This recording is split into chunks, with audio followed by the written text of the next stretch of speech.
জামাত শিবিরের আস্তানা জ্বালিয়ে দাও, পুড়িয়ে দাও, শিবিরের চামড়া তুলে নিব আমরা, এমন স্লোগান দেওয়া শিক্ষার্থী রায়হান উদ্দিন নিজেই শিবির কর্মী। সামাজিক যোগাযোগ মাধ্যম ফেসবুকে তার এমন স্লোগানের একটি পোস্ট হঠাৎ ঘুরে বেড়াচ্ছে।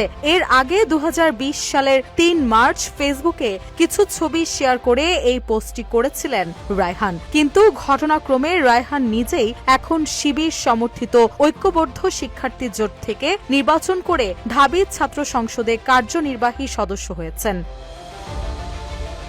জানা গেছে রায়হান উদ্দিন সরাসরি শিবিরের সঙ্গে যুক্ত। চলতি বছরের 9 সেপ্টেম্বর ডাকসু নির্বাচনে জয় পাওয়ার পর বিষয়টি নিশ্চিত করেছিলেন তৎকালীন ঢাবি শাখা শিবিরের দপ্তর সম্পাদক ইমরান হোসাইন। শিবিরের সঙ্গে যুক্ত থেকে শিবিরের চামড়া তুলে নিতে চেয়ে রায়হানের পোস্টটি সম্প্রতি ফেসবুকে ভাইরাল হয়েছে। এরপর থেকেই এ নিয়ে চলছে নানা আলোচনা সমালোচনা।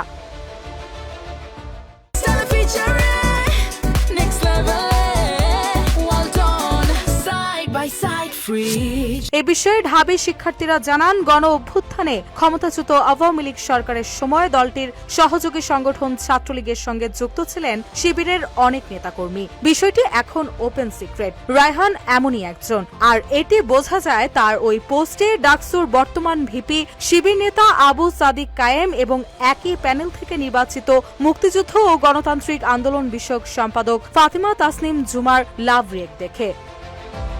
এদিকে রায়হানের শুধু এই পোস্টই নয়, ছাত্রলীগ সংশ্লিষ্টতার একাধিক পোস্ট ভাইরাল হয়েছে ফেসবুকে। এর মধ্যে 2020 সালে সাবেক প্রধানমন্ত্রী শেখ হাসিনার কারাবরণ দিবস উপলক্ষে 16 জুলাই একটি পোস্ট দেন তিনি। এর শিরোনাম ছিল বঙ্গবন্ধু কন্যার কারাবরণ দিবস। এরপর একই বছরের 26 জুলাই হাসিনা পুত্র সজীব ওয়াজেদ জয়ের জন্মদিনে তিনি পোস্ট দেন। এমনকি শেখ রেহানার ছেলে রাদওয়ান মুজিব ববির জন্মদিনেও শুভেচ্ছা জানিয়ে পোস্ট করেছেন রায়হান।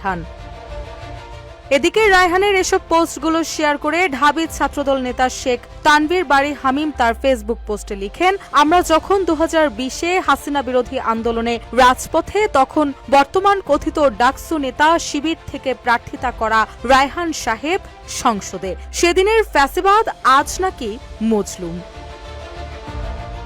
তবে এসব বিষয়ে অস্বীকার করে রায়হান বলেন, আমি কালচারাল ফ্যাসিস্ট, শাহবাগী ও চাঁদাবাজদের বিরুদ্ধে কথা বলা শুরু করায় একটি গোষ্ঠী আমার বিরুদ্ধে নোংরামি শুরু করেছে। 2020 সালের পর দুই রাজনীতিতে যুক্ত না থাকার জন্য 2022 সালে নির্যাতন করে হল থেকে বের করে দেওয়া হয় বলেও জানান তিনি। রায়হান আরও দাবি করেন, এর আগেও একাধিকবার এইসব বিষয় ক্লিয়ার করেছেন, তাই এগুলো নিয়ে এখন তার তেমন কোনো মাথা ব্যথা নেই।